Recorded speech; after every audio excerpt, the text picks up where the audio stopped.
लेकिन इन सब के बावजूद भी भारत का न्यूट्रल हो जाना, युद्ध विराम के लिए वोट ना करना, यही तो कहना था कि युद्ध ना हो।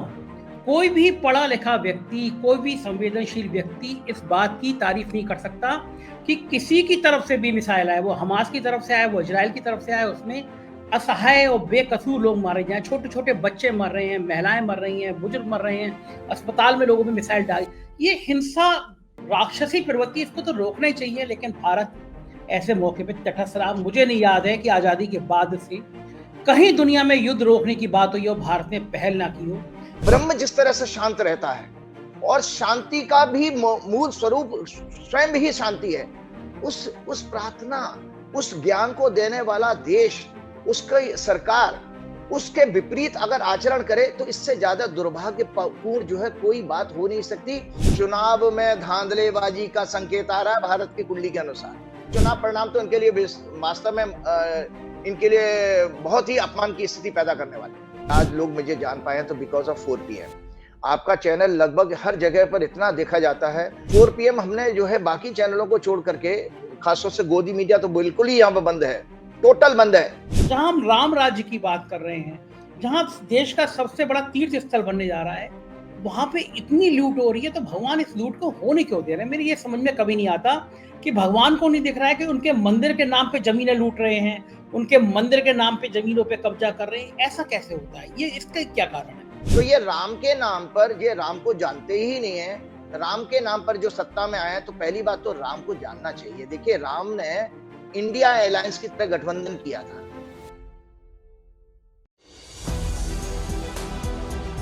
नमस्कार, मैं हूं संजय शर्मा। आप देख रहे हैं 4 PM न्यूज नेटवर्क। इतवार को आप इंतजार करते हैं राजीव नारायण जी का। इस बार मैंने प्रोग्राम पहले रिकॉर्ड कर लिया था उनका, क्योंकि वो ऑस्ट्रेलिया में हैं। अब बहुत व्यस्त शेड्यूल है। ऑस्ट्रेलिया में भी भारतीय मूल के लोग लगातार उनसे मिलने आ रहे हैं, उनको पहचान कर रहे हैं। मुझे बड़ा अच्छा लगा कि ऑस्ट्रेलिया में भी 4 PM की इतनी धूम है, लोग इतना पसंद करते हैं, चाहते हैं। उन्होंने बताया कि यहाँ पे लोग आ रहे हैं मिलने और बता रहे हैं कि 4 PM में वो देखते रहते हैं। मुझे बड़ा अच्छा लगा। मैं आप सब ऑस्ट्रेलिया में रहने वाले लोग, आप सबका हृदय से आभारी हूँ। पूरी दुनिया के तमाम देशों, जो अमेरिका, लंदन, बाकी दुनिया के तमाम देशों में जो लोग मुझे मेल करते हैं, मैसेज करते हैं, और भारत में जो लोग मुझे देख रहे हैं, मैं उन सबका हृदय से आभारी हूँ। आपसे एक रिक्वेस्ट जरूर करता हूँ, मुझे आपका प्यार चाहिए। इस वीडियो के नीचे ज्वाइन बटन है, उसको ज्वाइन करिएगा। चैनल में बहुत सारे दर्शक मेरे ऐसे जिन्होंने अभी तक सब्सक्राइब नहीं किया है, सब्सक्राइब भी कर लीजिएगा। हमने मध्य प्रदेश और राजस्थान के भी स्थानीय चैनल खोल दिए हैं। अब राज्यों की खबरें देखना हो तो 4 PM UP, 4 PM Bihar, Gujarat, Maharashtra, Karnataka, Rajasthan, Madhya Pradesh, ये हमारे चैनल शुरू हो गए हैं। सब आप लोगों के प्यार के कारण है कि 4 PM नित्य नई ऊंचाई छू रहा है। पिछले महीने की जो व्यूअरशिप आई है पॉलिटिकल कमेंटेटर में, 4 PM देश में सबसे ज्यादा देखे जाने वाला चैनल बन गया है। 4 PM नंबर 1 पर है। 13 करोड़ से ज्यादा व्यू एक महीने में आना बहुत बड़ी बात होती है। राजीव जी ने बहुत बढ़िया और बहुत अच्छी बात कही है इस इंटरव्यू में। बताया है कि भगवान राम का आचरण क्या था और आज के हमारे शासक क्या आचरण कर रहे हैं। राजीव जी ने गीता में लिखे अध्याय से बताया है कि शासक हो या मैं हूं या आप हो, जब तप करते हैं, आराधना करते हैं, उसके नियम क्या हैं। चुनाव के बीच में ध्यान मग्न हो जाना, कैमरे लगा देना, कैमरों से फोटो खिंचा देना, किसी संत के गले मिल लेना और राम जन्मभूमि का कार्ड ले लेना, ये सब शासक के शोभा नहीं देता। शास्त्रों में ये उल्लेख है कि इसका कोई पुण्य नहीं मिलता। चुनाव में आंशिक फायदा जरूर मिलता है, परमानेंट नहीं मिलता। राजीव जी ने आज चुनाव आयोग को लेकर भी कुछ बहुत बड़ी भविष्यवाणी करी और कहा है कि जो चंद्र ग्रहण पड़ा है, इसका दुनिया में अभी और नुकसान होगा। ये महीना दुनिया के लिए अच्छा नहीं है, हिंसा बढ़ेगी। और मैं फिर अपने दर्शकों से कहता हूं, जो लोग चिढ़ते हैं, नाराज होते हैं कि ज्योतिष पे क्यों ध्यान करता हूं, तो उन सबको याद दिलाता हूं कि लखनऊ विश्वविद्यालय, बनारस विश्वविद्यालय, बड़े बड़े विश्वविद्यालयों में ज्योतिष की पढ़ाई होती है।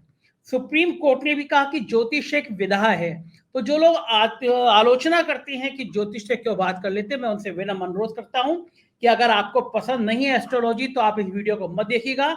और मैं हमेशा बताता हूं कि मेरा ज्योतिष में यकीन है, इसलिए मैं ज्योतिष की बात करता हूं। मेरा जन्म कुंडली में यकीन है, इसलिए मैं आपकी बात करता हूं। तो मुझे अनुरोध है कि अगर आपको पसंद नहीं है तो आप मत देखिएगा। चलते हैं सीधे राजीव नारायण जी के पास। स्वागत है राजीव जी आपका। इतवार का दिन की शुरुआत तो आपसे ही होती है। लोग बड़ा इंतजार करते हैं कि राजीव जी सुबह ही सुबह हमको कुछ बातें बताएंगे। और राजीव जी मेरा दिल दहलता है, कुछ बातें आपकी ऐसी सही होती हैं। आपने 20 दिन पहले कहा था 15 अक्टूबर से और पूरा नवंबर बड़ा खतरे वाला रहेगा, अशांति आएगी, दुनिया भर में अशांति रहेगी और इजराइल और युद्ध शुरू हो गया, हमास का आतंकी सब। लेकिन आपने ये भी कहा था कि भारत के लिए भी बड़ा चुनौतीपूर्ण है, और भारत की प्रतिष्ठा के लिए, भारत की ताकत के लिए, भारत की सुरक्षा के लिए। कल एक प्रस्ताव यूएन ने पास करने के लिए रखा था कि युद्ध विराम किया जाए।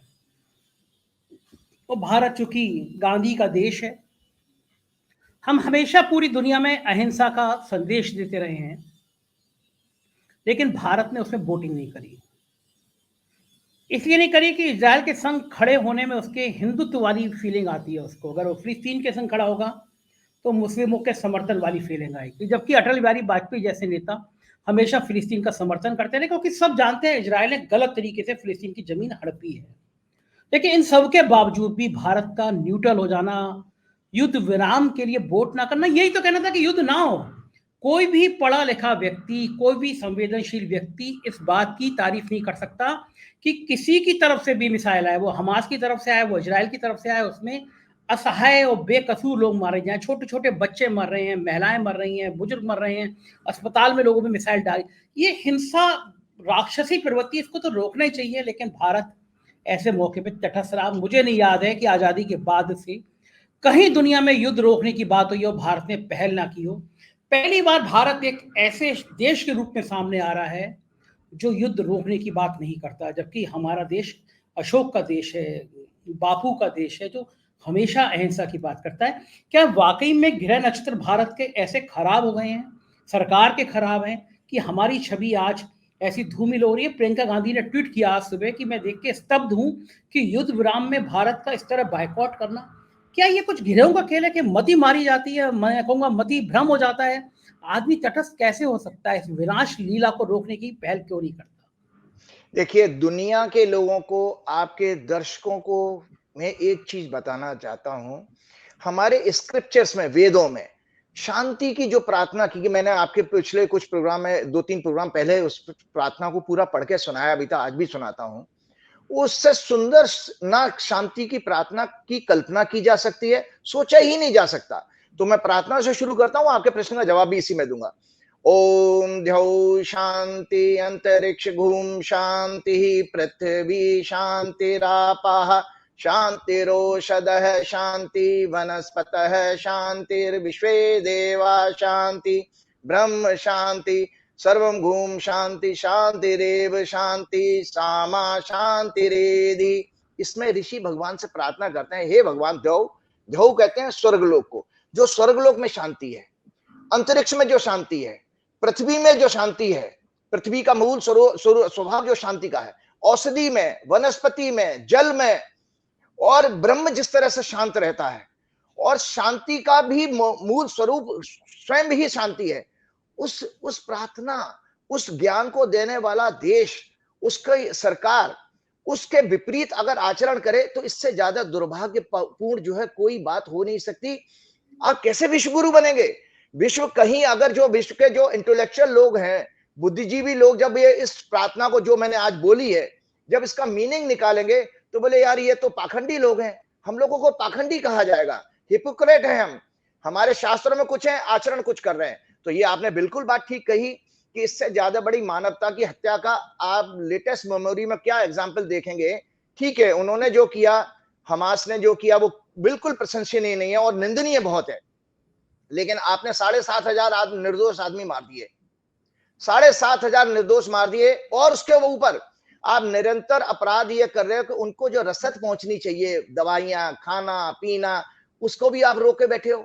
अब बमबारी होगी तो यूनाइटेड नेशन और दूसरे देश जो है, जो आपको हेल्प पहुंचाना चाहते हैं, वो कैसे पहुंचेगी? तो आज यूनाइटेड नेशन में जो प्रस्ताव था वो इसी बात का था, जॉर्डन का प्रस्ताव था, जहां मैंने ऑनलाइन पढ़ा था कि वो ये चाह रहे थे कि इजराइल से कि भाई कुछ समय के लिए युद्ध रोका जाए, जिससे कि लोगों को हेल्प पहुंच पाए। और भारत को उससे एब्सेंट कर जाना मैं नहीं समझता पिछले 20-25 सालों में इससे ज्यादा कमजोर कोई विदेश नीति का उदाहरण आपको मिलेगा। ये तो बहुत ही गलत है। ये ग्रह कौन सा था कि अगर हम, मुझे भी लग रहा है कि ये बहुत गलत फैसला है, तो ये ग्रह कौन सा था जो भारत ने ऐसा फैसला लिया? मुझे ये बताइए आप, चूंकि आप बताते हैं कि भारत का जन्म इस समय हुआ था, भाजपा का जन्म इस समय हुआ था, ये ग्रह हैं, तो कुछ कभी कभी ऐसे ग्रह होते हैं ना जो आपकी बुद्धि क्या वो है ना कि जाको प्रभु दुख दे ताकि बुद्धि हर ले, तो वो उसके दो उदाहरण बताता हूं। पहला उदाहरण, दो कारण उत्तर देता हूं। पहला आंसर तो यह है कि जो बीजेपी की निरंतर हॉरोस्कोप में दिखाता हूं, बीजेपी की चंद्रमा की महादशा चल रही है। तो चंद्रमा हमारे इमोशनल और परसेप्शन और इन सब चीजों का सिग्निफिकेटर माना गया है। इसी तरह से भारत की भी चंद्रमा की दशा है। तो जो सत्ता में जो बैठे लोग हैं, उसमें वो किस पार्टी के लोग हैं, उसकी वजह से ये आपकी पॉलिसी बनी है। तो बीजेपी की चूंकि कुंडली में शांति शब्द उनके डीएनए में नहीं है। मैं निरंतर बार बार ये कहता हूं, मेरा बीजेपी से कोई द्वेष नहीं है। मैं बीजेपी की कुंडली बार बार बता रहा हूं कि मनोरोग से पीड़ित कुंडली है। ये जब तक देश, ये संसार में, ये देश में शासन करेंगे, तब तक देश पूरे मनोरोग से पीड़ित हो जाएगा। तो ये मनोरोग का सबसे बड़ा उदाहरण है कि आपको शांति की बात करनी चाहिए थी और आप वहां पर युद्ध को ना रोक पाने की कोई अपील भी नहीं कर पा रहे। आपके तो बड़े अच्छे मित्र हैं भैया, आपके तो इजराइल के लोग बड़े अच्छे मित्र, तो आप युद्ध रुकवा सकते थे, आप बन सकते थे, नोबेल पीस प्राइज मिल जाता आपको। वो नहीं मिल सकता। क्यों? क्योंकि ग्रहण है, चंद्रमा की दशा चल रही है ना, और चंद्रमा इनका पीड़ित है। तो इसके कारण आज कोई दूसरी पार्टी अगर होती सत्ता में तो शायद अलग व्यवहार होता। मैं आपके प्रश्न का जवाब इस चीज में आ गया। अगर कोई दूसरी पार्टी सेंटर में होती तो उसकी कुंडली अलग तरह से बिहेव करती। क्योंकि बीजेपी की कुंडली में खुद में मनोरोग का योग है, जिसके कारण बीजेपी की सत्ता ने ऐसा गलत निर्णय लिया। इसके अलावा एक तीसरी चीज यह है कि चंद्र ग्रहण जो है 29 तारीख की सुबह 1 बजे, ये चंद्र ग्रहण का प्रभाव भी आता है। चंद्र ग्रहण मतलब चंद्रमा हमारा, हमने आपको कहा, मन का कारक है। तो चंद्र ग्रहण का प्रभाव ये आएगा कि हिंसा बढ़नी है, हिंसा को रोकने की कोई बात नहीं करेगा। तो 1:05 पर चंद्र ग्रहण, मैंने कैलकुलेशन पूरी की है जी, हो गया 1:00 हाँ। 1:05 पर 29 तारीख की सुबह सुबह भारत के अनुसार ये चंद्र ग्रहण पड़ता है, कर्क लगन में पड़ता है। कर्क लगन भी अपने आप में चंद्रमा का ही लगन है, और वो इमोशन साइन, 3 साइन हमारे ज्योतिष में इमोशनल राशियां कही गई हैं, 4, 8, 12, कर्क, वृश्चिक और मीन राशि। तो इसके, ये अश्विन नक्षत्र में पड़ रहा है। इसमें चौथे घर में आपको बताता हूं, ये इतनी खराब हॉरोस्कोप बनी है। एक और ये दर्शक देख पाएंगे, यहाँ पर, यहाँ मैं उंगली रख रहा हूं, ये वाली, ये देखिए, ये चौथा घर होता है आंतरिक सुख शांति का, शांति का। चौथे घर से हमारे कंटेंटमेंट भी, संतोष भी देखा जाता है। तो इस चंद्र ग्रहण के प्रभाव के कारण भी ये युद्ध का जो सीज फायर था, वो प्रस्ताव सफल नहीं हो सकता था। ये चंद्र ग्रहण का प्रभाव है। तो दो चीजें हैं, बीजेपी की खुद की कुंडली खराब और चंद्र ग्रहण का प्रभाव। और इस चंद्र ग्रहण का प्रभाव चूंकि दर्शक जानना चाहेंगे, चंद्र ग्रहण का प्रभाव बहुत अच्छा नहीं आने वाला है। 2 ग्रहण आपको पिछले वाले प्रोग्राम में भी ने कहा था कि सूर्य ग्रहण से राजा को कष्ट और चंद्र ग्रहण से प्रजा को कष्ट। आने वाला समय बहुत खराब है। जल्दी से मैं पढ़ देता हूं। नाना प्रकार, ये भारत की कुंडली में ये 6-12 एक्सिस में पड़ा है, 6-12 एक्सिस में। इजराइल रूस की कुंडली में ये 2-8 एक्सिस में पड़ रहा है, और अमेरिका की कुंडली में 3-9 एक्सिस में पड़ रहा है। Very very bad for famous influential people, rulers, politicians. प्राकृतिक प्रकोप बढ़ेंगे, नाना प्रकार के हिंसा, व्यभिचार जैसे मनोरोग बढ़ेंगे। विश्व में अगले 2 महीने तक अशांति, जान माल की हानि के कारण खाद्य पदार्थों, दवाइयों, चिकित्सा, शिक्षा के क्षेत्र में महंगाई बढ़ेगी। मीडिया का सबसे ज्यादा लोएस्ट लेवल का व्यवहार आपको दिखाई देगा अगले 2 महीने में, अगले 2 महीने में। और जो रूलिंग गवर्नमेंट है, वो अपने स्वार्थ के कारण लोगों की हत्याएं कराने में, वायलेंस कराने में चूकेंगी नहीं इतना। क्योंकि व्यभिचार और हिंसा मैंने आपको बता दी। आपका जब मन विक्षिप्त हो जाए, विक्षिप्त मन क्या करता है, जो पागलपन होता है, सो पागलपन विश्व में बढ़ने वाला है। सत्ता खोने का डर हुआ। क्यों? 2 कारण बनते हैं, स्वार्थ और सत्ता खोने का डर। चाहे वो इजराइल के नेतन्याहू हो, चाहे हमारे देश के प्रधानमंत्री क्यों ना हो, इनको अपनी कुर्सी हिलती हुई नजर आएगी। अमेरिका में भी यही। तो ये लगातार इस तरह के उल्टे डिसीजन करते रहेंगे। सत्ता खोने के डर से धार्मिक उन्माद, लोगों को बांटने का काम करेंगी ये सत्ता में बैठे लोग। टेररिस्ट अटैक्स, वायलेंस बढ़ेगा। चुनाव में धांधलेबाजी का संकेत आ रहा है भारत की कुंडली के अनुसार। अरे बाप रे। चुनाव आयोग, मेरी बात, जो चुनाव आयोग के अधिकारी हैं, मैं आगे फिर से एक चैलेंजिंग बात अभी बता रहा हूं कि कृपया करके मुझे सुने, मैं नहीं बोल रहा हूं, ये हनुमान जी मुझसे बुलवा रहे हैं। कृपया करके जो चुनाव 5 राज्यों के हैं, सत्ता पक्ष इसमें जितने नीचे स्तर पर गिर सकती है वो गिरेगी, गिरना चाहेगी, गिरेगी। क्योंकि ये भारत की कुंडली मेरे पास जो है, भारत की कुंडली में ये चुनाव की एक्सेस में आ रहा है, ये भारत की कुंडली है। ये जो ग्रहण पड़ रहा है भारत की, ये 6वें घर से हमारा जो है इलेक्शन देखा जाता है। आप दर्शकों को कुंडली भेज दीजिएगा, तो इलेक्शन की एक्सेस में चंद्र ग्रहण पड़ रहा है। इसका मतलब है रूलिंग पार्टी की जो रिपोर्ट उनको मिली होंगी, उसके कारण ये किसी भी लेवल तक मैनिपुलेशन कर सकते हैं।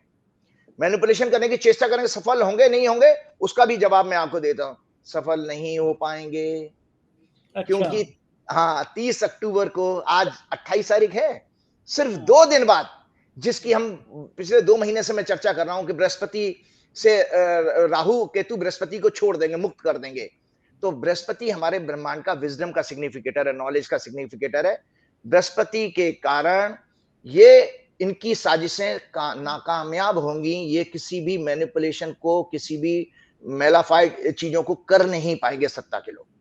तो ये आपका ये भाजपा की कुंडली, बेसिक कुंडली कमजोर है, खराब है, जिसके कारण ये सारे निर्णय गलत हो रहे हैं, चाहे वो यूनाइटेड नेशन का हो और आगे देश में अशांति की बात है। उनका चुनाव प्रचार आप देख रहे होंगे, मैं तो यहाँ बहुत दूर बैठा हुआ हूँ। बताइए राजीव जी, अगर इस चंद्र ग्रहण का नवंबर में नतीजे, चुनाव हो जाएंगे, दिसंबर में 3 दिसंबर को नतीजे भी आ जाएंगे, इस चंद्र ग्रहण का क्या चुनाव नतीजों पे, मतदान पे, जनता के जनमानस पे भी कोई असर पड़ता है? नहीं, देखो, चंद्र ग्रहण का असर तो मैंने कहा कि प्रजा के ऊपर कष्ट आता है। देखो, प्रजा का वापस आने वाला 30 तारीख को, तो प्रभाव तो वहां से बदल नहीं पाएंगे। अच्छा, ये लाइन आपकी बहुत मजेदार है कि प्रजा का विवेक वापस आने वाला है। मतलब प्रजा, आपके हिसाब से प्रजा हिंदू मुसलमान के खेल में नहीं फंसेगी, विवेक नहीं, यस, मतलब ये देखो, उनकी तो विक्षिप्त, आप समझ लीजिए, उनकी कुंडली, बीजेपी की कुंडली तो विक्षिप्त माइंड की है, परंतु जनता का विवेक तो वापस आ रहा है। और मैंने आपके पिछले प्रोग्राम में ही कहा था कि जिस दिन चुनाव अनाउंस हुए उस दिन चंद्रमा अपनी राशि में था, कर्क राशि में, और परिणाम जिस दिन आ रहे तो चंद्रमा मजबूत है। तो इसका मतलब चंद्रमा हमारे यहाँ जनता की ओपिनियन का कारक माना गया। जो पब्लिक ओपिनियन है वो मून से देखी जाती है वैदिक ज्योतिष में। तो पब्लिक जो है, जब बटन दबाने जाएगी, उसके सारे दिमाग में, जहन, उसकी सारी मेमोरी में है कि इस सत्ता के आते हुए हमने क्या क्या कष्ट पाए हैं, वो रिकॉल हो गई उसकी सारी मेमोरी। तो आप चिंता मत कीजिए, चुनाव परिणाम तो इनके लिए वास्तव में इनके लिए बहुत ही अपमान की स्थिति पैदा करने वाले हैं। अच्छा आचार्य जी बताइए मुझे आप, चूंकि भारत के ऐसे फैसलों की, भारत की ऐसी चीजों की पूरी दुनिया देखती है, पूरी दुनिया समीक्षा करती है। आप ऑस्ट्रेलिया में हैं और जैसा पिछली बार आपने बताया था कि आप पहली बार विदेश यात्रा में गए हैं। जो रूटीन में जाता रहता है वो तो देखता रहता है दुनिया को, लेकिन आप पहली बार गए हैं और बड़े प्रसन्न हैं और मुझे बड़ा अच्छा लग रहा है आपको देख के। आप बता रहे लोग आपसे मिल रहे हैं आके। लोग ऑस्ट्रेलिया में आपको इतना कैसे जान चुके हैं कि आप जब से गए हैं तब से आपको सांस लेने की फुर्सत नहीं मिल पा रही है, मुझसे बात नहीं कर पा रहे हैं आप, नंबर 1 बात। नंबर 2 बात, ऑस्ट्रेलिया में बैठ के आपको लोकतंत्र कैसा नजर आता है? जैसा भारत में है कि मीडिया के छापे पड़वा दो, इनकम टैक्स भेज दो, ईडी भेज दो, धमका दो, जांचें करा दो, इस तरह का। तो दोनों बातों का जवाब दीजिए। पहला बात यह कि ऑस्ट्रेलिया में आपकी इतनी ब्रांडिंग कैसे हो रही है? देखिए, ब्रांडिंग में पूरा फुल % में, इसमें मुझे कोई शक गुंजाइश की बात ही नहीं है। इसमें टोटल मेरे आज लोग मुझे जान पाए हैं तो बिकॉज ऑफ 4PM। आपका चैनल लगभग हर जगह पर इतना देखा जाता है और लोग अच्छा, इतना वो, मतलब आपकी खुद की ऑनेस्टी और की प्रशंसा करते हैं कि भाई 4PM हमने जो है बाकी चैनलों को छोड़ करके, खासतौर से गोदी मीडिया तो बिल्कुल ही यहाँ पर बंद है, टोटल बंद है। वो लोग कोई टीवी के प्रोग्राम नहीं देखते हैं और आपके प्रोग्राम की बात करते हैं तो उसमें ये चीजें उनको सत्य नजर आता है, जिसके कारण वो आपकी रेटिंग इतनी अच्छी है, जिसका लाभ मुझे स्वयं को भी मिला। और मुझे मिला, जैसे आज ही के दिन मैं बताऊं, मेरे पास 5 फैमिलीज आए। मैं आज 4 बजे खाना खा पाया, दिन के यहाँ के 4 बजे। मैं खाना खाने के टाइम में मेरे बच्चों, मैंने अपनी वाइफ को मना कर दिया था, बेटी को मना कर दिया कि बेटा आप लोग घूमने चले जाओ। लोग मैं इतने दूर से मुझे मिलने के लिए आना चाह रहे हैं तो मैं उनको समय देता हूँ। तो आज मैं पूरे दिन अपने कन्फाइन हो गया, बंद रहा मैं अपने कमरे में ही और लोगों को अटेंड करता रहा। सब लोग आपके चैनल की बहुत तारीफ कर रहे हैं और जिसकी वजह से मुझे भी लाभ मिला है। एक तो ये है। दूसरा, आपने डेमोक्रेसी की बात की, वास्तव में आपने एक बहुत अच्छी बात की। चूंकि मेरा पहला एक्सपीरियंस है, तो मैं आपके ऑडियंस को, दर्शकों को और देश के देशवासियों को ये शेयर करना चाहूंगा कि क्या डिफरेंस है हमारे देश में। हम लोग बड़ी बड़ी विश्व गुरु की बातें करेंगे, डेमोक्रेसी की बात करेंगे, दुनिया की सबसे बड़ी पुरानी डेमोक्रेसी है, अमेरिका भी डेमोक्रेसी, लेकिन नहीं। जिस तरह की यहाँ पर जो काउंसिल है, जिसको कॉर्पोरेशन कहते हैं, अपने म्युनिसिपैलिटी अपने देश में कहते हैं, वो उनकी फंक्शनिंग, प्लस ब्यूरोक्रेसी की फंक्शनिंग, मतलब अनमैचेबल है। हम देश में अपने ब्यूरोक्रेट्स को, लोअर लेवल की जो ब्यूरोक्रेसी होती है, जिसको म्युनिसिपैलिटी के लोग आप कहते हो, जितनी वहां पर लो स्टैंडर्ड की है अपने देश में, जिसकी वजह से आम आदमी वहां पर दुखी रहता है। चाहे वो साफ सफाई से लेकर हो, चाहे वो हवा पानी हो। हम लड़ते रहते हैं कि दिल्ली की हवा खराब हो गई, गाड़ियां बंद करो, ऑड नंबर चलाओ, इवन नंबर चलाओ। लेकिन यहाँ पर लोग इतने रूल्स रेगुलेशन को पालन करने वाले क्यों हैं? और यहाँ की जो गवर्नमेंट है, एक्चुअल गवर्नमेंट बेसिकली वही होती है जो ब्यूरोक्रेसी है। वो ब्यूरोक्रेसी केवल टोटल 100% समर्पित है अपनी जनता के सुख के लिए। वहां उनको ये एहसास है कि अगर पब्लिक का टैक्स का पैसा हमको मिलता है, जिससे सरकारें चलती हैं, तो पब्लिक को उतनी ही सुविधा दी जाती है, जो हमारे देश में मिसिंग है। ये मैंने एक नई बात सीखी, मैंने जानी है। मैंने कहा भाई ये तो बहुत, हम शायद इसीलिए विश्व में अपनी वो पहचान नहीं बना पा रहे हैं। अपने देश में बैठ के तो कुछ भी डींगे हाँक लो आप, लेकिन वास्तव में आप वहां पे जिस तरह की रोड पर चलने का बिहेवियर है, लोग मुझे यहाँ बता रहे थे, इंडियंस जो लोग जाए थे, कि आचार्य जी अब हम इंडिया में जाने में सड़क पर डरते हैं, कोई गाड़ी हमें ठोक ना दे। लेकिन यहाँ पर आपने ऐसी चीज नहीं देखी होगी। मैंने कहा बिल्कुल नहीं देखी। गाड़ी सलीके से खड़ी है, ऐसे खड़ी है जैसे किसी ने, बड़े डिसिप्लिन है, और एक लाइन में खड़े हुए हैं सारे लोग सड़क पर भी। तो बहुत अच्छा लगता है। तो इसका मतलब है इसमें गवर्नमेंट के जो मशीनरी है वो बहुत ईमानदार है, जो हमारे देश में नहीं है। हमारे देश की ब्यूरोक्रेसी, चाहे वो इलेक्शन कमीशन हो, मेरी बात को यहाँ से सुने, मैं दूसरे देश में बैठ के बात कर रहा हूँ, चाहे वो सीबीआई हो या ईडी हो, आपकी जो कॉन्स्टिट्यूशन के प्रति जो समर्पण है, उस पर प्रश्न चिन्ह लगा रहा हूं मैं आज, क्योंकि आप उतने समर्पित नहीं हैं अपने संविधान पे। आप नेताओं के आगे नतमस्तक होकर के अपनी ईमानदारी को, और ये ईश्वर की निगाह में दंड मिलेगा जरूर आप लोगों को, इसलिए मिलेगा क्योंकि आपका पैसा, आपकी तनख्वाह पब्लिक के पैसे से जाती है। आपको पब्लिक को सुविधा देनी चाहिए, ना कि नेताओं की बात सुनकर के आपको 90 डिग्री पे बैंड हो जाना चाहिए। बिल्कुल ठीक बात है राजीव जी। अब इससे इतर बात करते हैं। देश में एक बड़ा उत्साह का वातावरण है, राम मंदिर बन रहा है। हमारे प्रधानमंत्री जब चुनाव कहीं चल रहा होता है तो या तो केदारनाथ दिखाई देते हैं, किसी मंदिर में दिखाई देते हैं, किसी संत क्या दिखाई देते हैं। अब प्रधानमंत्री हैं तो जा सकते हैं, लेकिन नैतिकता का तगाजा, और फिर लोग कहने लगते हैं कि चुनाव के समय। दूसरी बात मैं राजीव जी एक बात और पूछता हूँ, मैं जब घर में रहता हूँ, 2 फ्लोर है मेरे घर में, तो मेरा मंदिर नीचे बन रहा था, तो मैंने नीचे नहीं बनवाया, मैंने ऊपर बनवाया, क्योंकि मैं नीचे लोग आते जाते हैं तो पूजा करने में डिस्टर्ब होता है। पूजा करते समय मुझे तो अच्छा ये लगता है कि सिर्फ एक तन्हाई सी जगह है मेरा मंदिर, वहां मैं बैठ के भगवान के आगे ध्यान लगाता हूँ, मैं रोज पूजा करता हूँ। लेकिन मैं देखता हूँ कि ये जो नेता है, प्रधानमंत्री जब जाते हैं केदारनाथ में, तो पूरे कैमरामैनों की टीम जाती है, आगे फोटो पीछे फोटो, ध्यान लगा रहे हैं प्रधानमंत्री जी, और फोटो खींचे जा रहे हैं। क्या इतने ग्लैमर में ध्यान होता है राजीव जी? मतलब मैं, आप चूंकि आप पढ़ते हैं शास्त्र, मैं तो शास्त्र नहीं पढ़ता हूँ, सिर्फ पूजा करता हूँ, तो मुझे ज्यादा ज्ञान नहीं है। ध्यान की भी कुछ विधि होंगी भारत में, मतलब शास्त्रों में दिया होगा कि ध्यान कब करना चाहिए, ईश्वर के समक्ष आप ध्यान लगा रहे हैं तो कौन सी मुद्रा होनी चाहिए। क्या कुछ बता सकते हैं कि ध्यान कैसे करना चाहिए, और जो नियम है क्या प्रधानमंत्री जी उसका पालन करते हैं? देखिए, बहुत अच्छी बात। इसका जवाब मैं बार बार उसी अपने ग्रंथ पे ले जाऊंगा, जो मानवता का संविधान है, वो गीता। मैं फिर दर्शकों को गीता के दर्शन करा रहा हूँ। ये गीता देखें। आप ऑस्ट्रेलिया लेके गए गीता? जी, मैं, मेरे प्राण है गीता। मैं पल पल पे, मुझे हर प्रश्न का, जीवन के हर प्रश्न का जवाब मुझे इस गीता में मिलता है। मतलब आप सोचिए, मेरे ब्लड में ये दौड़ रही है गीता। मैं गीता के बिना कल्पना भी नहीं कर सकता। तो इस गीता में चैप्टर 17 है। चैप्टर 17 का 18वां नंबर का श्लोक आपके प्रश्न का जवाब देगा। अच्छा। ध्यान से सुनिएगा। हाँ, अच्छा, लोग कहते हैं, ये एक सेकंड राजीव जी, लोग कहते हैं कि आपके मन में जितनी जिज्ञासाएं हैं गीता में, उन सबका उत्तर है। ये सही बात है? आपकी जितनी जीवन में, मनुष्य के जीवन में, आज नहीं, आज से 10,000 साल बाद भी जितने उसके संकट आएंगे, जितने प्रश्न पैदा हो सकते हैं, सबका सॉल्यूशन है गीता के अंदर। भगवान, क्योंकि भगवान ने दिया है ना। हाँ, ये दुर्भाग्य ये जरूर है कि हमको ऐसे आचार्य नहीं मिले, या हमको ऐसे धर्मशास्त्रियों का रोल खराब रहा, कमजोर रहा, जो हमको उस बातों को मैसेज को नहीं दे पाए। तो मैं आपके प्रश्न का जवाब देता हूं कि ये जो आपने कहा ना कि जिसमें शोशाबाजी करके, कैमरे लगा करके और प्रचार प्रसार करके जो पूजा आयोजन किए जाते हैं सत्ता के द्वारा, उसका भगवान क्या कहते हैं? भगवान के प्रश्न, भगवान का जवाब सुनिए।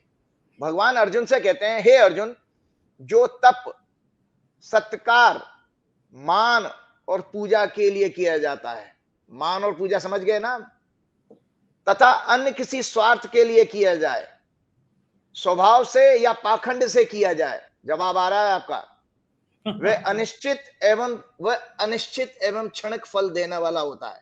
मोमेंटरी प्लेजर होगा, मैंने कैमरा लग गए हैं बस जी, बस। इसको राजसी तप कहा गया है। तो अंग्रेजी में है इसका translation, the austerity which is performed for the sake of renown, honor or adoration, as well as for any other selfish gain, either in all sincerity or by way of ostentations, and yield an uncertain momentary fruits, has been spoken here as rajasic. इसका अर्थ भगवान ये कहते हैं कि momentary आप खुश हो जाओ कि मेरे को 140 करोड़ लोगों ने देख लिया, लेकिन इसका पुण्य नहीं मिलने वाला। अर्थात मैं अभी से आपके दर्शकों को बता देता हूं कि 22 जनवरी की जो पूजा का जो अनाउंसमेंट किया गया, जबकि आचार संहिता लग चुकी थी, चुनाव अनाउंस हो चुके हैं, उसमें पहले मोहन भागवत जी का तारीख अनाउंस करना जो कि उनको नहीं करनी चाहिए थी। फिर उसके बाद एक पूरी की पूरी टीम प्रधानमंत्री जी के घर पहुंच गई। घर पहुंची थी, कहां पहुंची थी, उनको इनवाइट कर भाई घटना तो जनवरी में दे देते, जनवरी फर्स्ट वीक में दे देते, अभी क्यों दे रहे हो? चुनाव के टाइम में क्यों दे रहे हो? इसका मतलब है आपके मेलाफाइड इंटेंशन है। जो भगवान ने कहा पाखंड और स्वार्थ, तो स्वार्थ क्या था इसमें? स्वार्थ नजर, सीधा सीधा स्वार्थ पता लग रहा है कि आप उससे 2024 के लोकसभा चुनाव में कोई फायदा उठाने की मन में मंशा है आपके। तो भगवान ने उसका जवाब दे दिया, इसका पुण्य नहीं मिलेगा। याद रखिएगा कि इस 22 जनवरी के राजीव जी प्लीज एक बार वो फिर से पढ़ के सुना दीजिए, वो जो उसका अर्थ है फिर से पढ़ के सुना दीजिए उस श्लोक का। और कितना नंबर बताया था आपने इसका? 43 चैप्टर 17 का श्लोक नंबर 18 है। 18 उसमें क्या हाँ, लिखा गया है मुझे पूरा? मैंने जितने भी नाना प्रकार के जो पूजा अनुष्ठान है वो तप, सत्कार, मान, पूजा, ये सब शब्द उसी में आ जाते हैं। अच्छा। तो तप, सत्कार, मान और पूजा के लिए तथा अन्य किसी स्वार्थ के लिए, यहां पर स्वार्थ क्या आ रहा है? 2024 का चुनाव। भगवान कह रहे हैं अर्जुन से, स्वभाव से या किसी पाखंड के द्वारा। पाखंड क्या है? इतने सारे कैमरे लगा पाखंड है, क्योंकि पाखंड का विपरीत क्या होता है? जो ऋषि, जो संत महात्मा होते हैं, जो एकांत में रहते हैं, वो गुफाओं में रहते हैं, दिखते नहीं है कहीं। तो यहाँ पर आपके दो चीजें नजर आ रही हैं इसमें 22 जनवरी के अनुष्ठान में, चाहे वो संघ करे या भाजपा करे, पाखंड भी है और स्वार्थ भी है। तो भगवान कहते हैं उसका फल अनसर्टेन होता है और समय पे मिलेगा भी नहीं, उसका पुण्य नहीं मिलता। ये केवल मोमेंटरी, क्षणिक फल देने वाला है। अपने मुंह मिट्टी हो जाओ, वहीं लड्डू फूटा, खाया और खत्म हो गया। तो ये वहीं उस 22 जनवरी और 2-4 दिन गोदी मीडिया के द्वारा वो शोशाबाजी दिखा करके, लेकिन उसका जो मूल आपके दिमाग में जो षड्यंत्र था, उसका लाभ आपको नहीं मिलेगा। षड्यंत्र है वो, आप अपना स्वार्थ दिखाना चाहते हैं। हाँ, अभी हो गया। कल सारे चैनल एक प्रायोजित प्रोग्राम, एक ही फोटो दिखा रहे हैं कि वो एक संत से गले मिल रहे हैं, रामभद्राचार्य जी से प्रधानमंत्री जी चित्रकूट की यात्रा दिखा रहे हैं। स्पॉन्सर्ड प्रोग्राम, क्योंकि वो चुनाव है सब में, फिर वो बार बार मंदिर का दिखा रहे हैं। एक बात और बताइए राजीव जी मुझे, राम मंदिर, भगवान राम को सबसे बड़ा भगवान माना गया है उसमें, कि सब भगवान शिव जी भी भगवान राम की आराधना कर रहे हैं। मुझे एक बात बताइए कि जब राम मंदिर बन रहा था वहां पे, तो जो राम मंदिर बनाने का काम, जिन्होंने, सुप्रीम कोर्ट ने तो कहा कि मंदिर बनाइए, और राम मंदिर का जिक्र नहीं किया, मंदिर बनना है वहां पे कहा, जिक्र किया। जो कमेटी बन गई, एक ट्रस्ट बन गया। जमीनों में जब जमीन खरीदी ट्रस्ट ने, वो मिनटों में कौड़ियों की जमीन करोड़ों में खरीदी। हमने 4PM में फ्रंट पेज पे छापी कि ट्रस्ट के पदाधिकारियों ने कौड़ियों की जमीन करोड़ों में खरीदी। भारतीय जनता पार्टी के अयोध्या के विधायक, भारतीय जनता पार्टी के मेयर, उन्होंने जमीनों में लूट करी। वहां पे तैनात ब्यूरोक्रेट ने जमीनों में लूट करी, नियमों के विरुद्ध जाके जमीन खरीदी। हम लोगों ने लगातार इसको छापा। उसके बाद गवर्नमेंट ने एक जांच सेटअप करी। IAS की जांच PCS को दे दी गई। जांच कहाँ चली गई आज तक पता नहीं। अयोध्या में भारतीय जनता पार्टी की एक महिला नेता है, उनके पति शिक्षा विभाग में बड़ी मामूली पद पर थे, लेकिन बताया जाता है उनका अयोध्या में 100 करोड़ का होटल बन गया। तो जब मैं ये जानना चाहता हूँ राजीव जी, भगवान राम का मंदिर जहां बन रहा है, जहां हम राम राज्य की बात कर रहे हैं, जहां देश का सबसे बड़ा तीर्थ स्थल बनने जा रहा है, वहां पे इतनी लूट हो रही है, तो भगवान इस लूट को होने क्यों दे रहे हैं? मेरी ये समझ में कभी नहीं आता कि भगवान को नहीं दिख रहा है कि उनके मंदिर के नाम पे जमीनें लूट रहे हैं, उनके मंदिर के नाम पे जमीनों पे कब्जा कर रहे हैं। ऐसा कैसे होता है? ये इसका क्या कारण है? मैं 2 चीज़ें बताना चाहता हूँ। पहली बात तो आपने रामभद्राचार्य जी का नाम लिया। रामभद्राचार्य जी से मुझे मिलने का सौभाग्य प्राप्त हुआ था नोएडा में। तो राम मुझे एक बुजुर्ग हैं, संत हैं, मैं प्रणाम करता हूँ उनको, लेकिन मैं एक बात बताना चाह रहा हूँ, तो मुझे वहाँ से थोड़ा-सा मन दुखी भी हुआ मेरा कि पहली बात तो मेरे नाम से बोलने लगे, किसी ने बड़े आईएएस अधिकारी ने मेरा परिचय कराया था उनसे। भाई राजीव ये बताओ, मेरी ये जन्म तारीख है और ये अपनी कुंडली उन्होंने मेरे से दिखवाई, बोली कि मेरा ये तारीख है, मेरा सरकार से काम कब होगा, मेरा सरकार से कोई जमीन लेने का काम था। तो मुझे लगा ये कैसे संत हैं जो अभी माया के फेरे में पड़े हुए हैं। दूसरी बात उन्होंने ये कही कि आई हेट राहुल गांधी। तो मुझे लगा कि संत के अंदर है ये हेट वाला शब्द कैसे आ सकता है। तो मुझे फिर उस दिन से वो उतना सम्मान मेरे मन में नहीं रहा कि ये भाई संत प्रवृत्ति के तो नहीं है। ठीक है, उन्होंने वैराग रहा, उनको ईश्वर ने इस रूप में लोगों ने देखा है, लेकिन वो मैं संत वाली परंपरा में उनको अभी तक मैं एक्सेप्ट नहीं कर पाया। एक तो विषय ये रहा। दूसरा बात यह है कि जहां तक राम को ही नहीं समझते हैं, राम तो देखिए वैराग और मर्यादा पुरुषोत्तम थे, दया करुणा की बात करने वाले। ये आपके दर्शकों को जानकारी होनी चाहिए कि राम मंदिर का आंदोलन बेसिकली आरएसएस की एक किसी दूसरी विंग ने किया था 1983 में। जहां तक मुझे आ रहा है, विजय कौशल जी महाराज उसके संयोजक होते थे और मुजफ्फरनगर की एक रैली हुई थी जिसमें 1 लाख की भीड़ उस समय आई थी। उन लोगों को बाहर कर दिया गया और उस रैली में दाऊदयाल खन्ना आपके उत्तर प्रदेश में कोई मंत्री होते थे कांग्रेस की सरकार में। इंदिरा गांधी ने उस प्रस्ताव का समर्थन किया और दाऊदयाल खन्ना जो है उस प्रस्ताव को लेकर गए थे। मतलब वहां इंदिरा गांधी भी राम मंदिर को चाहती थी। ये बाद में आंदोलन किस तरह से विश्व हिंदू परिषद ने हाईजैक कर लिया, उसके बाद वो अडवाणी जी के हाथ में चला गया, फिर उन्होंने वो पूरा अपना आंदोलन चलाकर भी सत्ता में आ गए। तो ये राम के नाम पर, ये राम को जानते ही नहीं है, राम के नाम पर जो सत्ता में आए, तो पहली बात तो राम को जानना चाहिए। देखिए राम ने इंडिया अलायंस की तरह गठबंधन किया था। भाई राम जी तो अपनी सेना लेके गए नहीं थे जंगल में, रावण से लड़ना था। तो दर्शकों को एक कहानी भी मिल जाएगी, पौराणिक कहानी सत्य है। तो राम जी ने वहां भील हो, जो नाविक कम्युनिटी के लोग होते हैं, जंगल में वन में जितने वनवासी लोग रहते थे, उनको लेके सेना इकट्ठा करी थी और रावण जैसे शक्तिशाली आदमी को लेंगे। तो वहां तो राम ने तो गठबंधन की बात करी। राम ने तो वहां जात पात और भेदभाव को मिटा करके सबको इकट्ठा करने का संदेश दिया। और आप तो जात पात में बांट करके और आप भेदभाव पैदा करके नाना प्रकार के धर्म के ऊपर बांट करके लोगों को आप सत्ता हासिल करना चाहते हो। विपरीत राम के आपका आचरण है। तो इसलिए राम तो आपको मिलेंगे नहीं। अब पत्थर की मूर्ति आप प्रतिष्ठा करा दो, भगवान वहां होंगे नहीं होंगे ये तो भगवान के ऊपर, भगवान को ही पता है। प्रश्न चिन्ह लग रहा है। एक चीज में सबसे बड़ी बात और जानकारी आपके दर्शकों को देना चाहता हूं, चौंकाने वाली। ये लोगों को पता ही नहीं है कि अयोध्या का राजा इस समय कौन है। ईश्वर के हमारे शास्त्रों के अनुसार अयोध्या के राजा हमारे हनुमान जी हैं। इसकी कहानी बताता हूं। जब उत्तरकांड में, रामचरितमानस में, जब राम जी दरबार ले रहे थे, ब्रह्मा ने काल को वहां पर भेजा कि भगवान को सूचना दो कि उनका समय पूरा हो गया है। तो जब काल वहां पर आया और काल ने आकर जब संदेश राम जी तक पहुंचाया कि भाई प्रभु ब्रह्मा जी का यह आदेश है कि आपका समय पूरा हुआ, तो राम जी अपने भाइयों समेत साकेत धाम जाने के लिए निकल पड़े। सरयू नदी में उन्होंने जल समाधि ली थी। उस समय हनुमान जी भी जा रहे थे। तो हनुमान जी को उन्होंने रोका, नहीं हनुमान, तुमको यहां रहना है,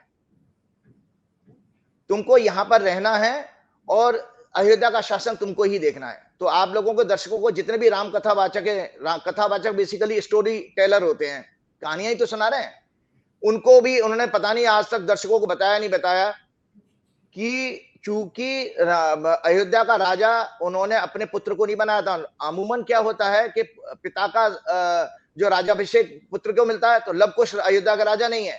तो हनुमान जी का प्रसंग कैसे आ गया? क्योंकि अशोक वाटिका में जब हनुमान जी पहली बार सीता जी को मिले, उस समय लव कुश का जन्म नहीं हुआ था। तो हनुमान जी को उन्होंने बतौर पुत्र धारण किया था। तो इस नाते हनुमान जी ज्येष्ठ पुत्र हो गए। तो जब शासन देने, जब राम जी साकेत धाम गए, तो वो शासन अपने ज्येष्ठ पुत्र होने के नाते हनुमान जी को देके गए। अब आप बताइए कि जब आप राम मंदिर का जो भूमि पूजन कर रहे थे, उस समय हनुमान जी की उपेक्षा की है भाजपा ने,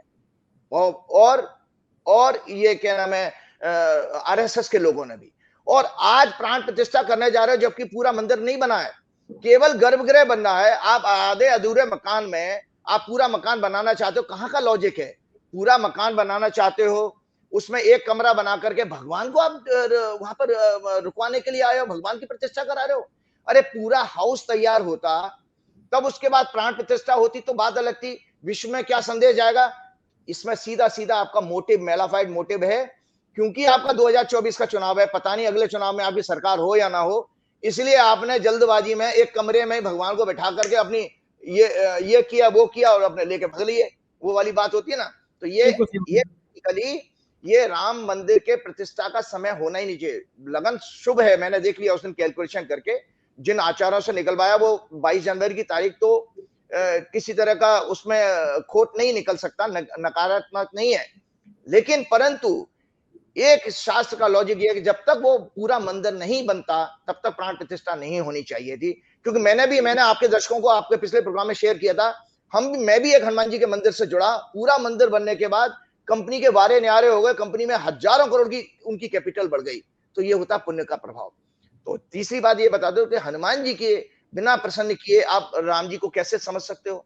तो हनुमान जी वहां पर माइनस हैं, और राम जी के राम जी तो है ही नहीं, राम जी तो चले गए ऊपर, लेकिन हनुमान जी वहां पर है। तो मैं अगर देश का शासक होता या मेरे हाथ में ये कंट्रोल होता, तो मैं हनुमान जी की महीनों तक आराधना करवाता, उसके बाद राम जी को पाने की कोशिश करता।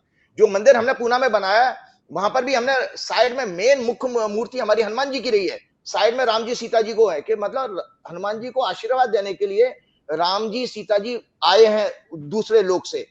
जबकि लोगों ने वहां पर ऑब्जेक्ट किया कि भाई राम जी को तो बराबर में दिखाना चाहिए था। मैंने कहा भाई प्रधान देवता तो हमारे जीवंत देवता तो हनुमान जी हैं। और हनुमान जी का प्रसंग भी जल्दी से सुना देता हूं आपके दर्शकों को, मैं कुछ कुछ बातें बताता रहता हूं। जब राम जी का जन्म हुआ, यह पौराणिक कहानी है, सत्य है, क्योंकि मैंने किसी प्रोग्राम में धार्मिक अनुष्ठान में सुनाई भी है।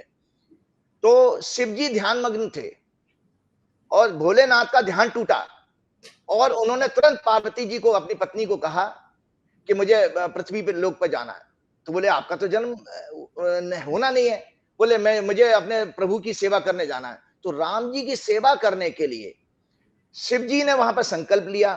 तो पार्वती जी इनसिक्योर हो गई कि भाई आप चले जाओगे तो मैं अकेली रह जाऊंगी यहाँ पे। तो वहां पर भगवान भोलेनाथ ने ये वचन दिया कि नहीं पार्वती, एक अंश मेरा तुम्हारे साथ रहेगा और एक प्रभु की सेवा में एक जन्म लेगा पृथ्वी पर। इसलिए हनुमान जी हमारे 11वें रुद्र के अवतार और अंश अवतार कहे गए हैं।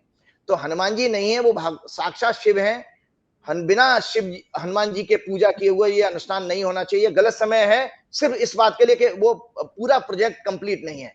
ये केवल सत्ता के 2024 के चुनाव से पहले की कहानी है। एक दर्शकों को और बताना चाहता हूं, आप हनुमान जी की आराधना की हम बात करते हैं। एक वो जो है राजीव जी, एक कविता है, उसकी हो सकता है कोई शब्द दे दो ना। ये था कि राम आस नहीं विश्वास है, कणकण की प्यास है, राम नहीं सत्ता के फेरे में, राम मिलेंगे शर्वरी के झूठे बेरों में। हाँ, वो इसीलिए क्योंकि मैंने पिछले प्रोग्राम में कहा रमन्ते योगी ने स रामा, जो हमारे भक्तों के अंदर जो रहता है वो हमारी आत्मा जो है वही राम है। तो राम को समझिए, राम तो दया करुणा के हैं, हिंसा के नहीं है। आप देखिए जो मोदी जी को बुलाया, किसी को भी बुलाने का जाने का अधिकार है, लेकिन प्राण प्रतिष्ठा में मुख्य अतिथि उसको बनाना चाहिए जिसने अपने जीवन में कोई पाप ना किया हो। और पाप और पुण्य की व्याख्या मैंने एक बहुत अच्छा जो ग्रंथ है उससे मैंने ली थी कि पुण्य माना गया सत्य का आचरण करना, सत्य को जानना, सत्य को मानना, सत्य को जीना, सत्य बोलना आदि पुण्य है। और पाप क्या है? अज्ञानता, इग्नोरेंस और असत्य बोलना। दुनिया के समस्त पापों की जड़ जो है अज्ञानता है। अज्ञानता क्या है? व्हाट्सएप का मैसेज आया, आपने उस पर विश्वास करके आगे फॉरवर्ड कर दिया, जो आपकी वो और तो टोटल पाप बढ़ा हुआ है इसमें। मीडिया आपका गोदी मीडिया कर रहा है, वही असत्य को दिखा रहा है बार बार।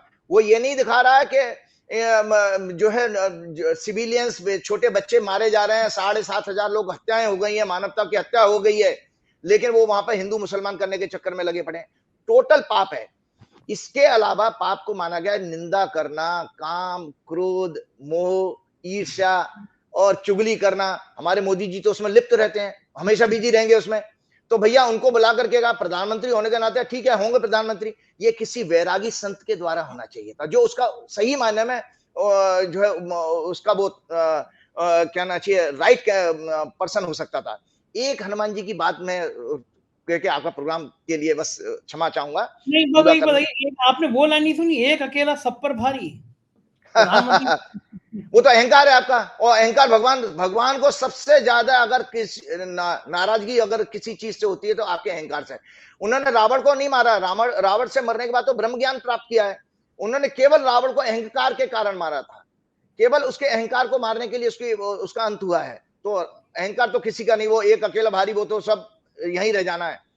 हनुमान जी की हमारे हनुमान जी की सबसे सुंदर प्रार्थना तुलसीदास जी ने की है, जो हनुमान चालीसा के रूप में एक हम लाइन अक्सर सुनते हैं ना, अस सिद्धि नौ निधि के दाता, असवर दीन जान की माता। तो आज दर्शकों को जाते जाते मैं 8 सिद्धियां बता जाता हूं जो हनुमान जी के अंदर हैं। वो 8 सिद्धियां मतलब सुपर सिद्धियों को कहते हैं अंग्रेजी में सुपर नेचुरल पावर्स। वो क्या है, अगर उनमें से एक भी आपके हमारे जीवन में आ जाए तो हमारा जीवन बारे न्यारे हो जाएंगे, हमारे पर्सनैलिटी चेंज हो जाएगी। वो है अणिमा, सूक्ष्म हो जाना।